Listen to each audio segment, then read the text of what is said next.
Woba uzi neza ico tangawizi ishobora gukorera umubiri wawe?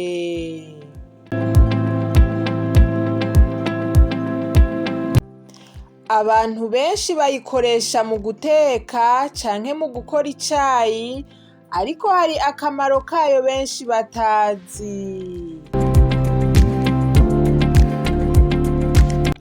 Tangawizi irashobora gufasha digestion, kugabanya iseseme, kandi ikaba irimwo ibintu bifasha gukingira uturemangingo tw'umubiri.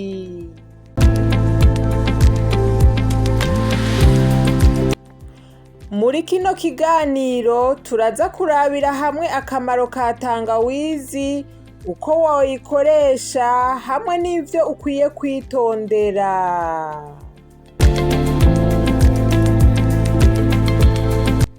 Dushigikire hano mu gufyonda like, ufyonde subscribe, ufyonde n'agakengeri kari hirya, ako kazogufasha kubona notification kuri telefone yawe igihe cose tuzoba dusohoye video nshasha hano ku Mibereho TV.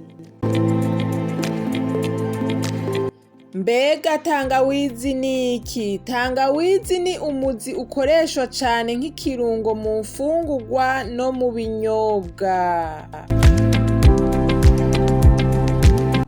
Ifise uburyohe bukaze gatoya hamwe n'akamoto kadasanzwe. Tangawizi irimwo ibintu vyitwa gingerols hamwe n'ibindi vyunyunyu bifise ibikorwa vya antioxidant. Nico gituma tangawizi imaze igihe kinini ikoreshwa mu mfungurwa no mu buryo butandukanye bwo kwitaho amagara. Akamaro ka mbere ka tangawizi ni ugufasha digestion. Abantu bamwe bayikoresha iyo bumva inda iremereye canke batameze neza inyuma yo gufungura. Tangawizi ishobora gufasha uburyo digestion ikora, kandi igatuma umuntu yumva amerewe neza. Nico gituma icayi ca tangawizi gikunze kunyobwa n'abantu benshi inyuma yo gufungura. Ariko mumenye neza ko tangawizi atari umuti w'ingwara zo mu nda.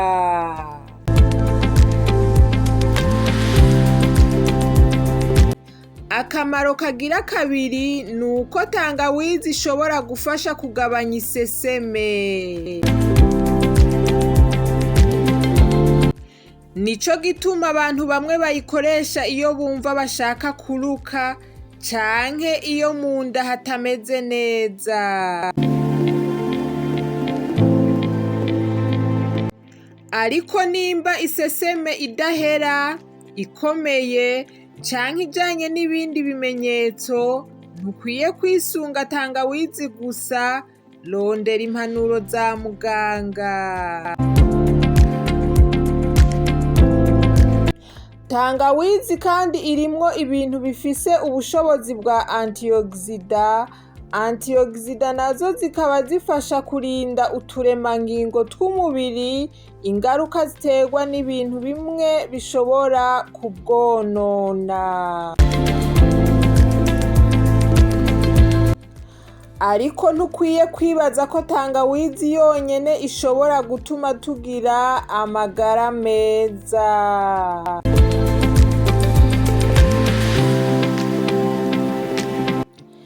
Ni vyiza kuyifatanya n'ibindi bifungurwa bitandukanye, aho harimwo imboga, ivyamwa, amazi menshi, hamwe n'ubuzima bumeze neza.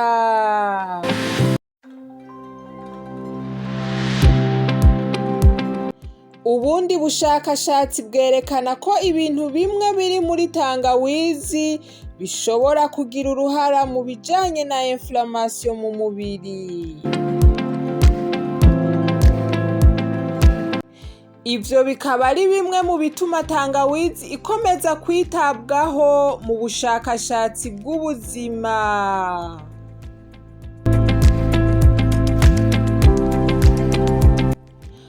Ariko ni ngombwa ko twirinda kuvuga ko tangawizi ivura indwara zose ziterwa na inflammation.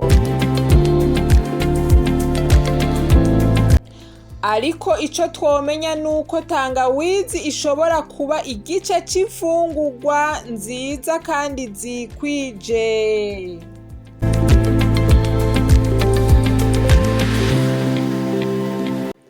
None wokora gute icayi ca tangawizi? Banza ufate tangawizi nshasha uyisukure neza,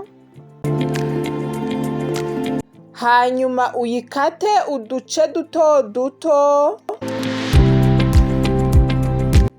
Shira utwo duce mu mazi ashushe, hanyuma urindire akanya kugira tangawizi ivangane neza n'amazi. Ushobora kuyinywa ishushe ariko idaturira cane. Nimba ushaka kongeramwo uburyohe muri ico cayi ca tangawizi, ushobora gukoresha ibintu bitandukanye, ariko wirinde gushiramwo isukari nyinshi. Naho tangawizi ifise akamaro, ariko si vyiza gukoresha nyinshi, kuko ku bantu bamwe tangawizi nyinshi ishobora gutera heartburn canke kutamererwa neza mu nda.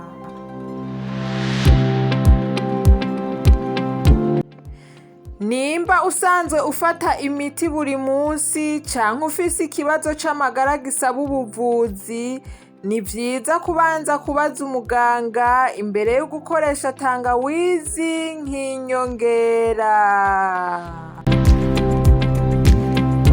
Ikindi naco, ntukoreshe tangawizi nk'uwusubiriza umuti wahawe na muganga. Mu ncamake ya kino kiganiro, reka dusubiramo gatoya ivyo twize. Tangawizi ishobora gufasha digestion, ishobora kugabanya iseseme ku bantu bamwe bamwe, kandi irimwo ibintu bifise ubushobozi bwa antioxidant. Ishobora kandi kugira uruhara mu bijanye na inflammation, ariko ikintu gihambaye nuko tangawizi ari igice c'imfungurwa nziza, atari umuti w'indwara zose.